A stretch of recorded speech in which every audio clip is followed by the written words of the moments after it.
I love you, Lord. And I lift my voice to worship you, oh my soul. Rejoice, take joy, my King, in what you hear. May it be a sweet, sweet sound in your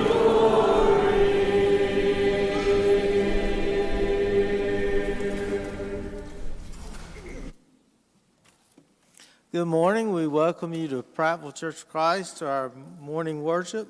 So glad you're here, whether you're here in person or online. If you haven't already, please pick up a bulletin. There's a lot of information in there that I won't go over. There's a lot of information about sick and sympathy and new babies and all that, and I know you want to bring up to date. Did anyone not get a communion bag when they came in? If you'd raise your hand, someone will bring you one. I don't see anybody. All right. We're excited to announce that week before last, Shauna Hunter was baptized, and we're so glad to have her. If you stand for Shauna, this is Diane Hunter's daughter, and we're so glad to have her. She was baptized by her Uncle David Newman.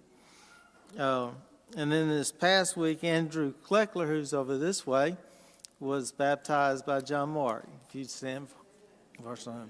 So we're so excited to have both these people with us. Brent texted me this morning. He's got a little scratchy throat and wasn't feeling quite right. So out of an abundance of caution, he decided to stay home today. And I think that's all I need to mention. Thank you. Let's all stand as we continue our worship this morning. Oh, worship the King. Oh, worship the King, all glorious above, and gratefully sing His wonderful love. Our shield and defender, the ancient of days, pavilion in splendor, and girded with praise. Thy bountiful care, what tongue can recite? It breathes in the air, it shines in the light, it streams from the hills, it descends to the plain, and sweetly distills in the dew and the rain. Frail children of dust and feeble as frail, in Thee do we trust, nor find Thee to fail. Thy mercies how tender, how firm to the end. Our Maker, Defender, Redeemer, and friend. For opening prayer, we'll sing number 37, Angry Words. Angry words, oh, let them never from the tongue unbridled slip. May the heart as simple sever, check the very soul of the lip. But one another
Let us pray.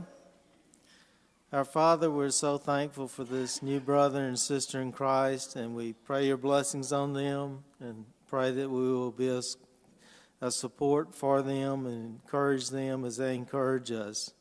Father, we pray for all those that are sick and recovering from surgery and dealing with the virus, and for all those that need our prayers and that are dealing with various trials of this life. Father, we pray your blessings on Brother Jason as he brings us the lesson this morning. Pray that you'll be with him and he will touch some hearts here.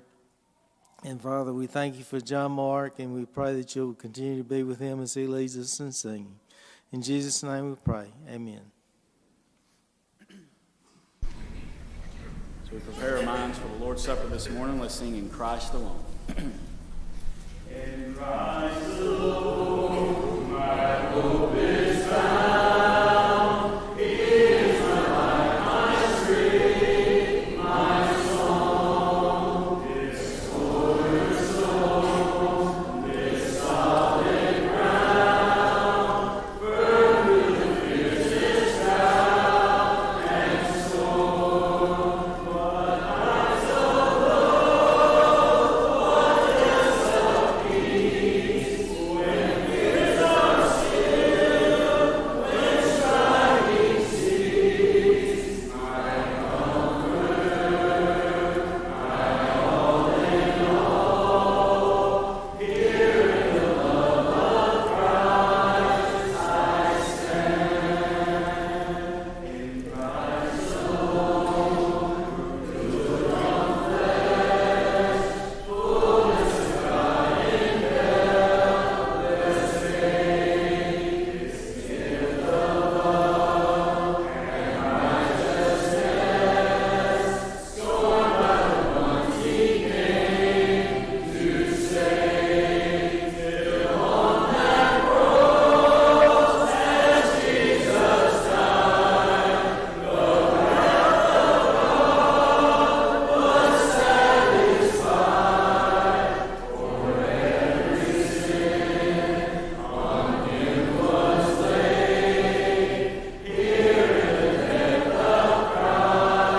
In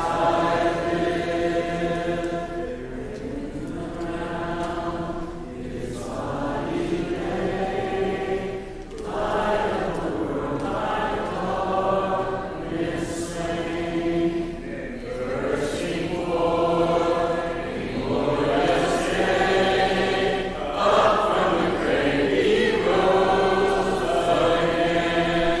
And as He stands in victory, sin's first has lost its grip on me. For I am His, and He is mine, bought with the precious blood of Christ. No guilt in life, no fear in death. This is the power of Christ in me. From life's first cry to final breath, Jesus commands my destiny.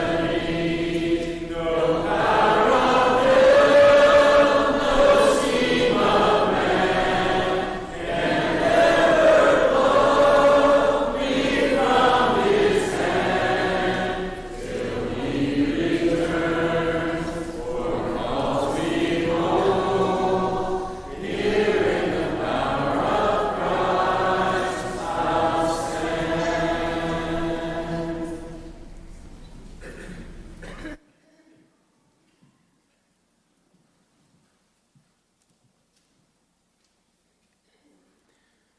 Luke chapter 22, verses 19. I'm going to read 20 also. And he took bread, and when he had given thanks, he broke it and gave it to them, saying, This is my body, which is given for you. Do this in remembrance of me. And likewise the cup after they had eaten, saying, This cup that is poured out for you is the new covenant in my blood. Listen carefully to this next thought that I'm about to present to you.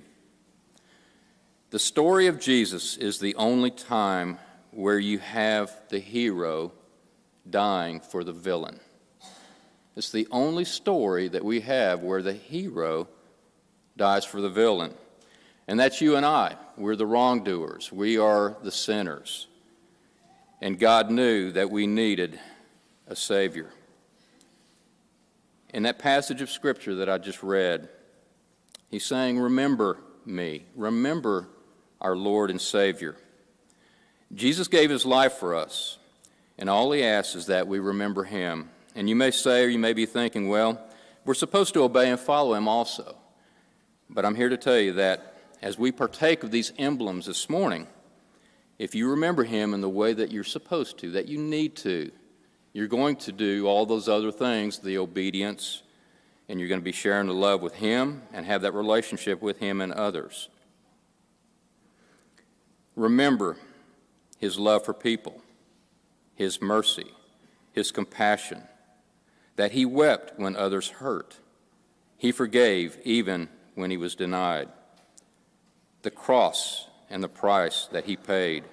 Remember that he could have called 10,000 angels, but he chose to take the punishment that we deserved. Remember his glorious resurrection, and remember that he has promised to return. Let us pray. Father in heaven, we thank you, dear God, for the precious life of your Son and the sacrifice that he bore upon that cross. He willingly allowed himself to be nailed to that cross so that we have salvation.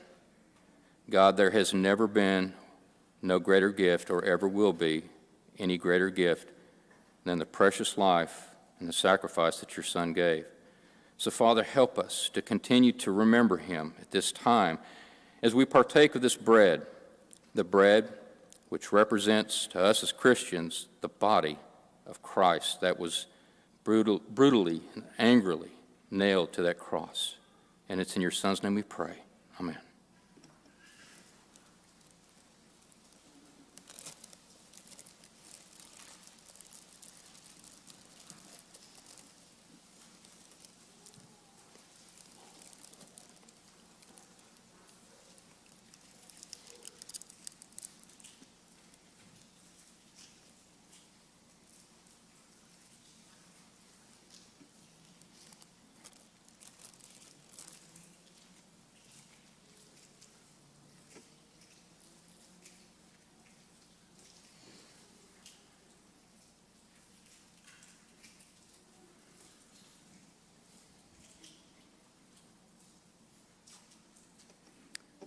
Let us now give thanks for the fruit of the vine.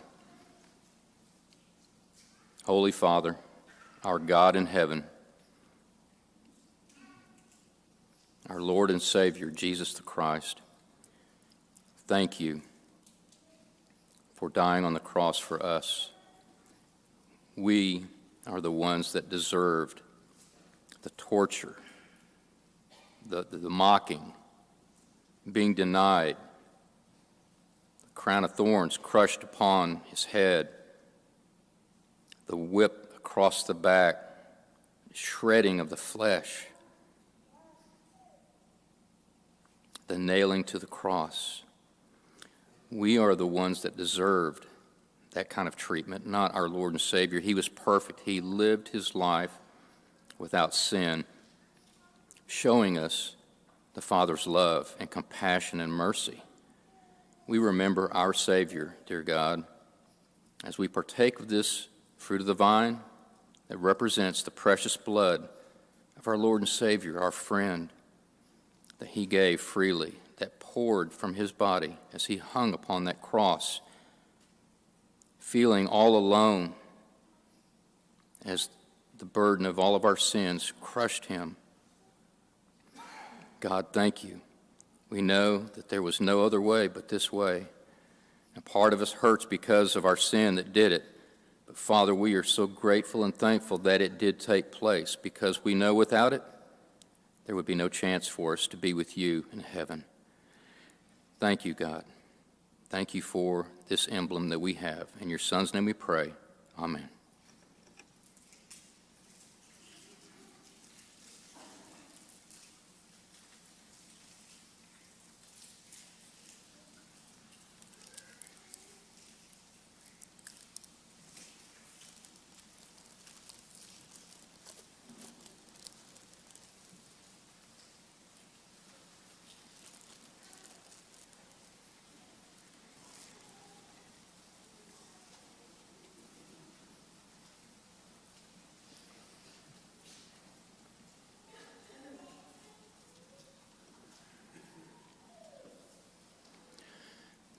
Now I'd like to offer up a prayer for the contribution that is taken up. There are locations in the back and outside the doors right here if you have not had a chance to give what you have promised ahead of time. But as I offer up this prayer, I just want us to focus on, to think about all the blessings that we have every breath that we take, literally. And the fact that here we are this morning, God giving us the ability to get out of bed on our own. And just looking around, seeing the brothers and sisters in Christ, the church that we have, the support that we get, the strength that we get from one another and from our God. There's a lot of things in this life that we have to be thankful for in spite of everything that we have faced over the past year and a half or even before that. Yes, we have faced a lot of things, a lot of struggles, death of loved ones, trials and tribulations. But you know what? The blessings that we get from God far outweigh anything that we've ever had to face in this life. So let's just go to our Father in prayer, thanking Him for who He is and for what He's done for us and what He will continue to do. Father in heaven, we are grateful to you, dear Lord, for everything that you do. And for many times,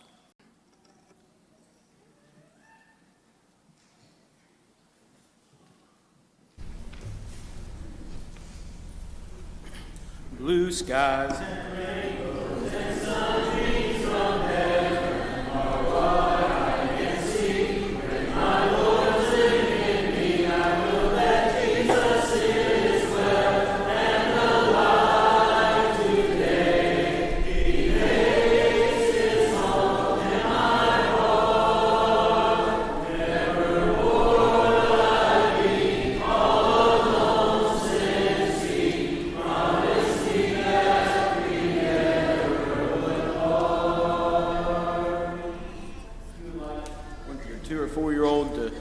Participate and grow big. They can exit this time through the doors to my left here on the back and be able to participate in that this morning.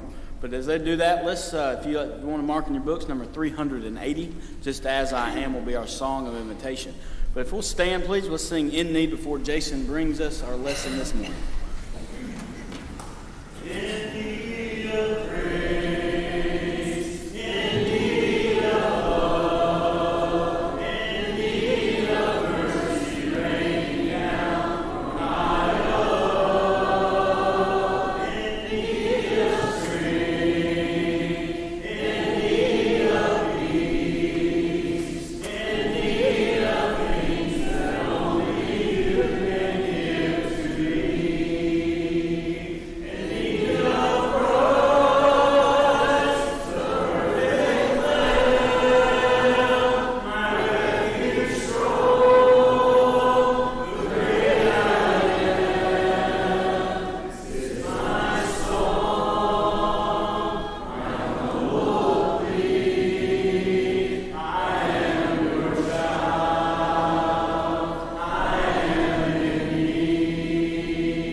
We're good now? They have me using Brent's, I guess, since he's not here. Sorry, fellas. Good morning. It's good to be with you today. God has blessed us with an opportunity to get together and to worship Him in spirit and in truth. If you brought your Bibles with you this morning, first of all, I want to see them. Cell phones work, iPads count, paperback is preferred, but that's okay. There we go. All right. Open them to Ephesians chapter 5 this morning. Ephesians chapter 5 this morning. I love you even when I'm angry. What in the world does that have to do with what we're going to talk about this morning? This morning I want us to talk about what is concluded in Ephesians chapter 4. But I want you to understand why that's important. In Ephesians chapter 5, the Apostle Paul continues these thoughts.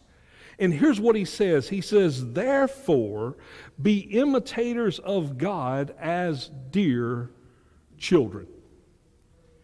In order for us to be imitators of God, we're going to have to figure out what he's talking about in Ephesians chapter 4 so we can imitate Christ.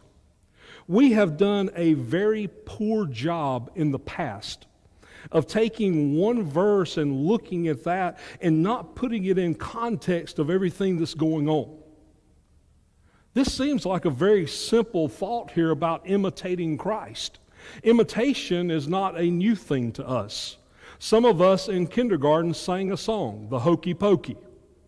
You put your left hand in, you take your left hand out, you put your left hand in, and you shake it all about. Some of us, even when we were younger, played following the leader. Some of us even played Simon Says. So we understand what it means to imitate. We understand what it means to follow. We understand what it means to take the shape of, take the form of, be in the likeness of. So let's back up to the beginning of chapter 4. I, therefore, the prisoner of the Lord, beseech you. I'm begging you, I'm imploring with you, I'm pleading with you that you walk worthy of the calling wherewith you were called. Paul said we've been called and we are to walk. We're to walk different. We're to walk new. We are to walk in God's image.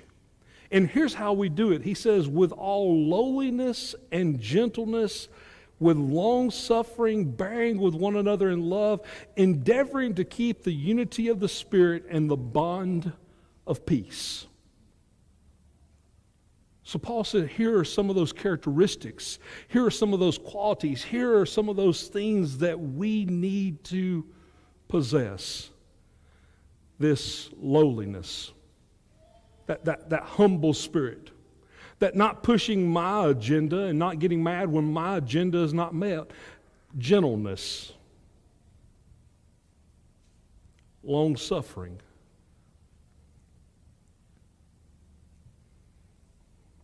Bearing with one another in love.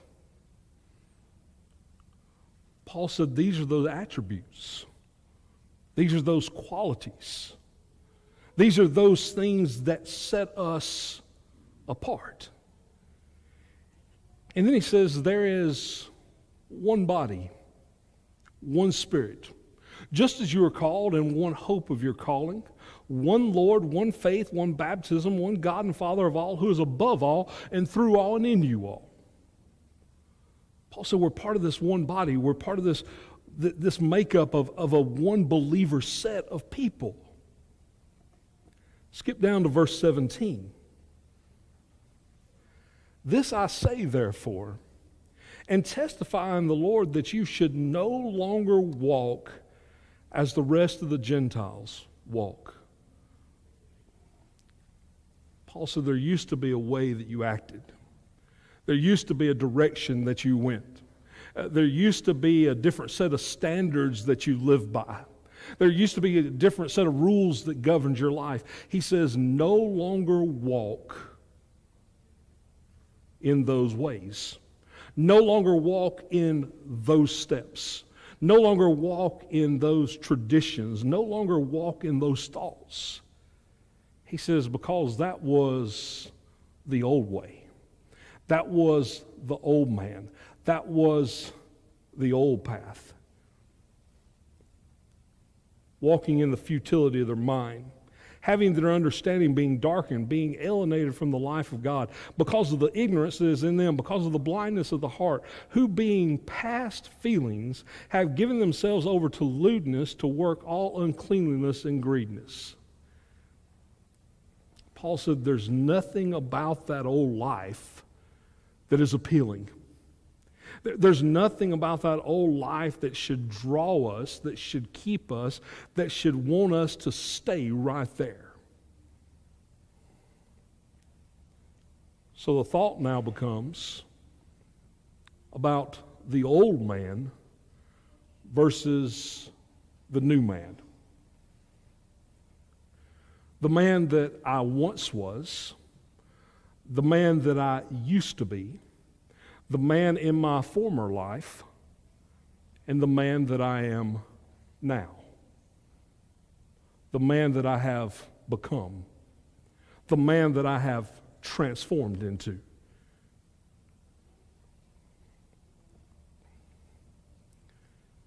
But you have not so learned Christ. If indeed you have heard him and have been taught by him as the truth is in Jesus Christ, that you put off concerning that former conduct. I think we give people a pass in our society. We say things like, well, that's just the way they've always been. Well, that's just how they are. Well, that's, how their parents were, and that's just how they were raised. But Paul said, once we become a Christian, once we become a child of God, once we become part of his family, that there are certain things that we put off. It doesn't mean that we're not going to struggle with them. It doesn't mean that those things are going to come easy. It doesn't necessarily mean that change is going to be fun. If you've ever taken up running, I have never driven by a sorry Keith Sargent. I have never driven by a smiling runner. I see them run up this hill all the time going to my house as I drive by in my truck. They're not smiling. When we start something, it's hard and it's challenging. But we're pressing on toward what? The end results. About being in better shape, about being in better condition, about making it to the finish line, achieving that goal, whether we're working on our master's or doctorates, just trying to graduate high school, whatever it is, we're pressing on toward that goal. And Paul says, now putting off that old man. It's hard to be in two places at the same time. It's hard to live two lives and be pleasing to God. It's hard to live a life Monday through Friday that pleases the world and pleases everyone else. And then we come to church on Sunday and all of a sudden we've got to make that shift. We've got to make that transition. We've got to transition from what we were doing to what God wants us to do now. Putting off the old man, his former conduct, which grows corrupt according to deceitful lust, and be renewed in the spirit of your mind, that you put on the new man, which was created according to God in true righteousness and holiness. This putting off and putting on was words that Paul used, signifying things that we take off. And that once we take them off, that we throw them away because we don't want to be a part of them anymore. We don't want to keep them anymore. Some of us probably in our homes have clothes that are multiple years old that we look at and we say, one day I'm going to get back in these. Some of you may. Some of us will not. Putting off that old man. There comes a point in time where I've put it off, but I've got to get rid of it. I've got to get rid of it.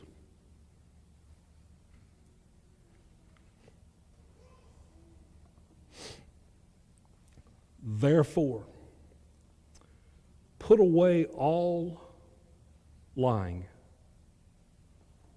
Not some, but all. Put it away. Let each one of you speak the truth with his neighbor, for we are members of one another.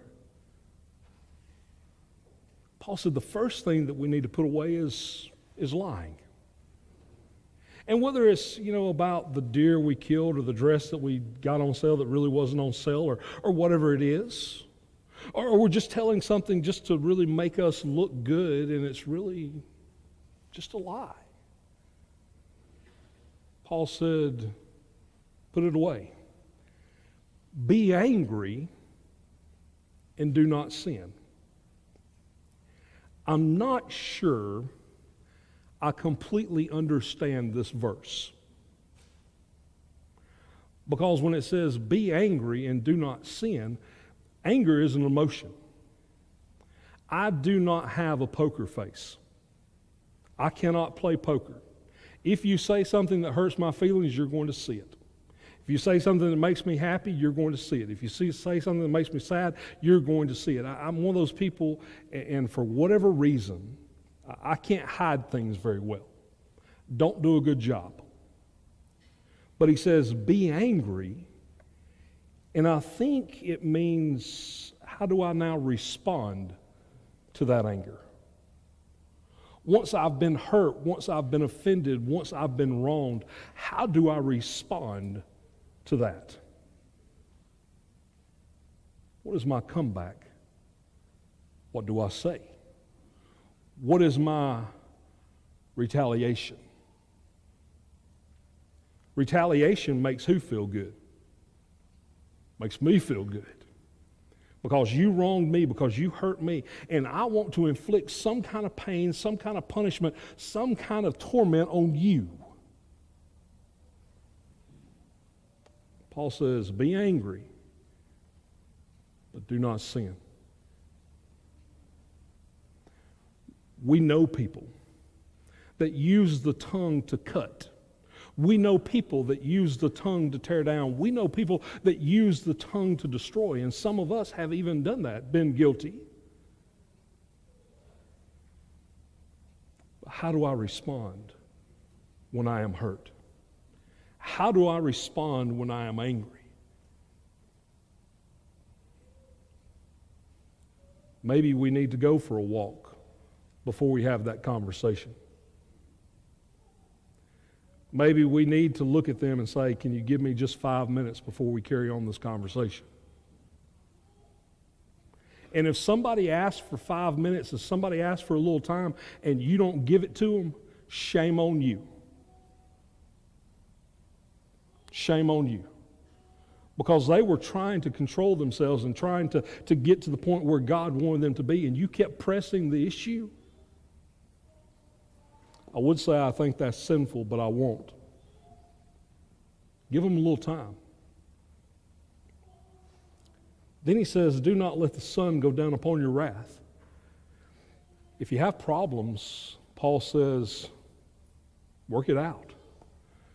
Because if we don't, it gives opportunity for the devil to come in to set up shop, to plant seeds of resentment, to plant seeds of doubt, to plant seeds of disgruntledness, whatever adjective and adverb you want to use there.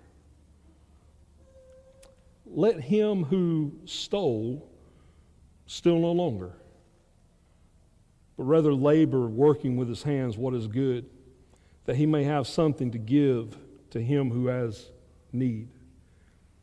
I stole one time in my life.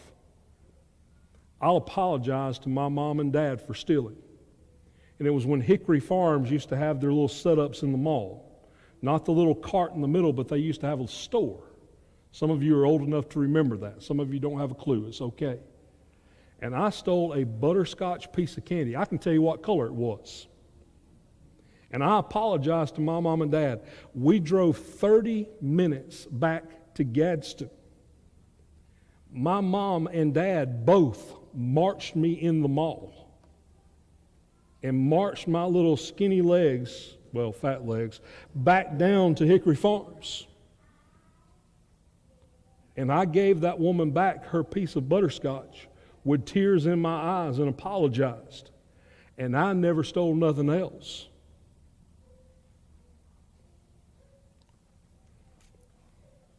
Paul says, no more. Oh, but it's easy. But nobody will know. Nobody will see. For some of us, that's not a temptation. For some of us, that's not a struggle. But Paul says it's something that sets us apart.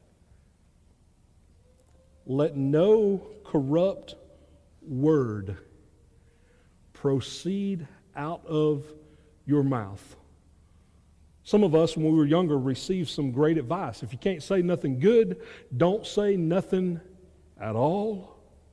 That's biblical. Let no corrupt word proceed out of your mouth, comma, look at what Paul said the next part. But what is, if you have a pen, you need to underline that word, what is good and necessary for edification, for building it up. My wife tells me all the time, probably at least 3 times a day, you can ask Kara, Jason, there are some things that just don't need saying. And in my mind, yeah, it does. And it's hard. It's hard. But there are some things just don't need a response. And I'm 48 and I still struggle with that. I'm 48 and I have a problem with that. Paul said, let no corrupt communication proceed out of your mouth, but what is good. For edification, you know what edification means? Building up, not tearing down. We've all been to that family reunion. Oh, you look like you've put on weight. Thank you. Appreciate that. What's that gray stuff I see in your beard? I can see it too. I'll look in the mirror. I mean, we've all been to that. But what builds up? What encourages? What edifies? That it may impart grace to the hearers. If I've made somebody mad and I've offended and I've hurt, I can't impart grace. I can't impart joy if I've already offended and if I've already hurt. And do not grieve the Holy Spirit, by whom you were sealed for the day of redemption. Let all bitterness, wrath, anger, evil speaking be put away from you with all malice. Paul said if you have bitterness, put it in a jar and get rid of it. If you have anger, put it in a jar and get rid of it. He said if you talk evil of people, he said put it in a jar and get rid of it. We don't put it in a jar and put it on the shelf and keep it for later. Cassie and I were looking at a house one time that had asbestos in it. And here was the advice that we were given by the realtor. As long as you don't touch it and bother it, you'll be fine.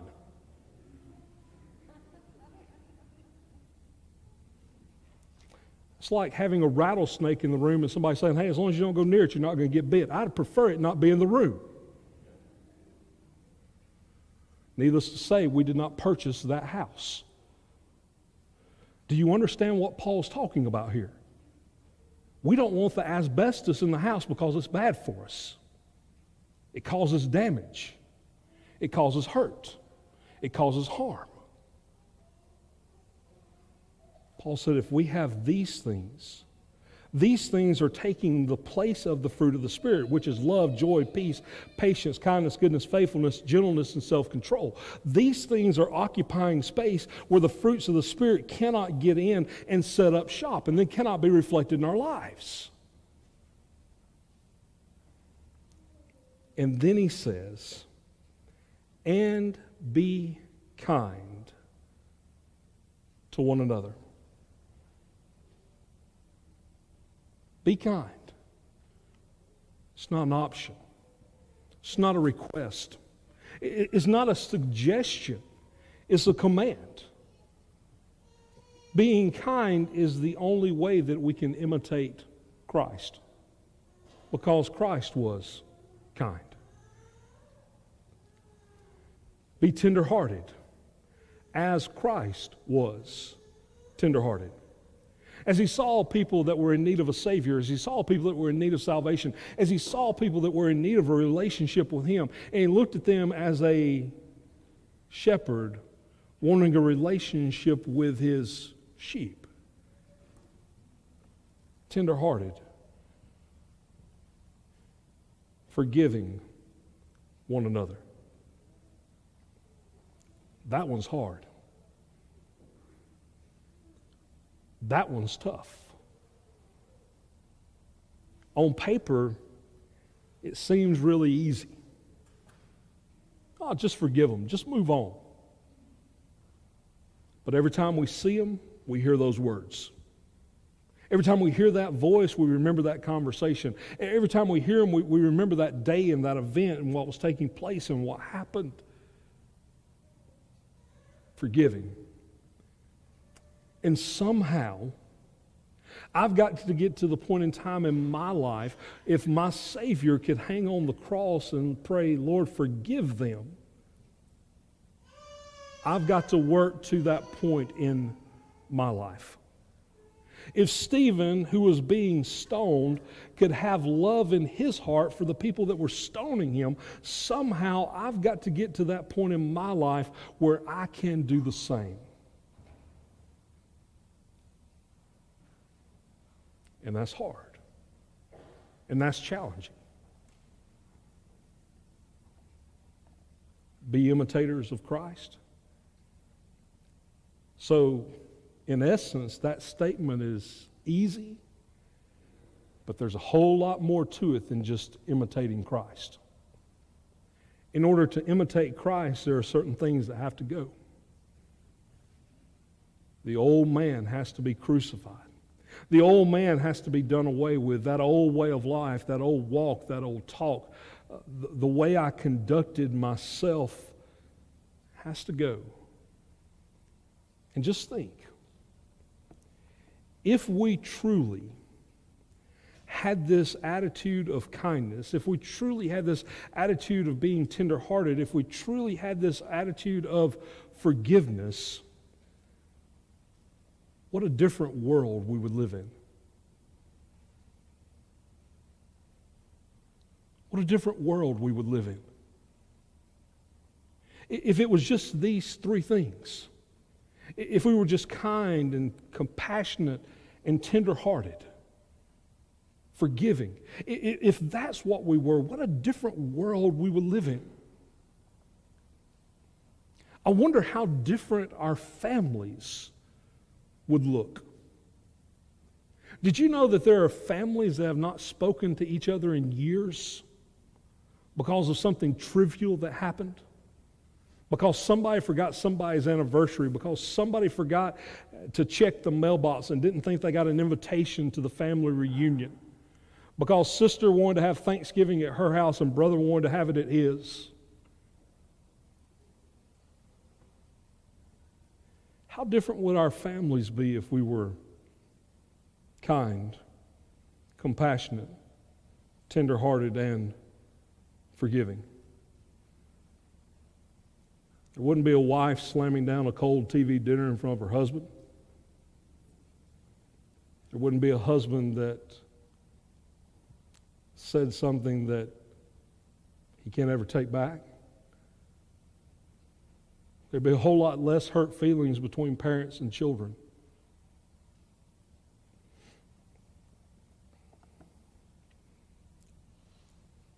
What would our church family look like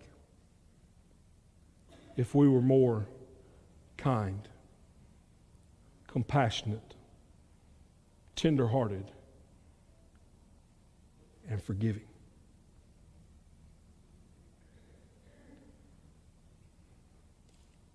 What would our church family look like? Would these pews be occupied by more people?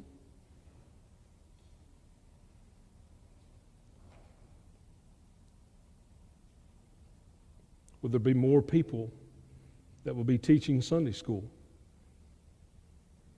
because of some insensitive comment that was made? Would there be more people serving meals and visiting? And what would our churches look like?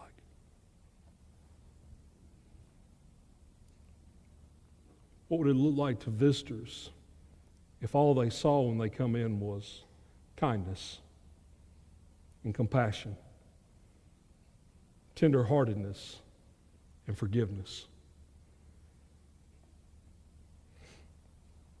Now you see how we get to the point where we can imitate Christ.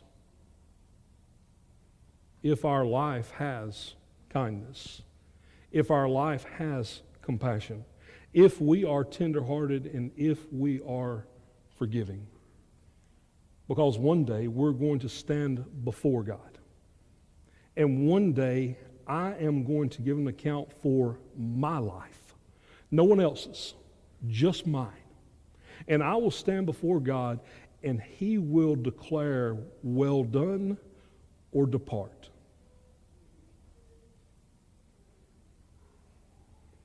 And I want to hear, well done. I'm not a model of perfection. I am simply a work in progress. And until the day I die, I will always be a work in progress. Because I need a Savior. And that's Jesus Christ. Maybe you're here this morning and maybe there are some things in your life that you need to put off. Maybe there are some things in your life that you need to be done with. And maybe today is the day. Maybe it's anger, maybe it's resentment, maybe it's those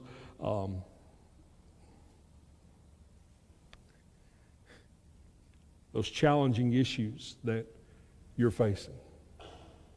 Make a decision today that I'm done with that. I'm not going to live that way anymore. Maybe you need to become a child of God. Why not do that today? Why not give your life to God? Hear, believe, repent, confess, be baptized into Christ, and then live faithful. I want to be kind. I desire to be compassionate. I desire to be tenderhearted. I desire to be forgiving so I can imitate my Lord and Savior, Jesus Christ. The question is, do we desire it all as a congregation so that we can go to heaven together when this life is over, as we stand together and as we sing? God.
being kind and compassionate. And let's try to do that this week. Hope everyone has a great week. And please keep in your prayers all the people that are sick and in the hospital and still battling the virus. Let's sing one more song together, 847. And then we'll be closing our closing prayer. Bind us together, Lord, bind us together with cords that cannot be broken. Bind us together, Lord, bind us together, Lord, bind us together with love. There is only one God. There is only one King. There is only one body. That is why we can sing.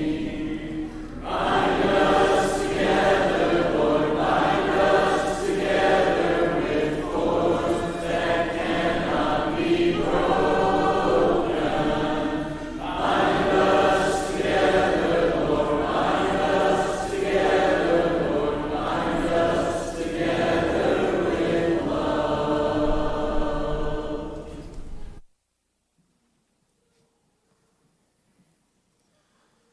Heavenly Father, we thank you for the day this blessing has been, the blessing this day has been to us, Father. We look to you for leadership, for guidance, and for love, Father. As we leave here, Father, we pray that we'll do so happily, that we'll be strengthened, that we're encouraged by what we've heard. And as we go out in the world this week, Father, that we will be imitators of Christ.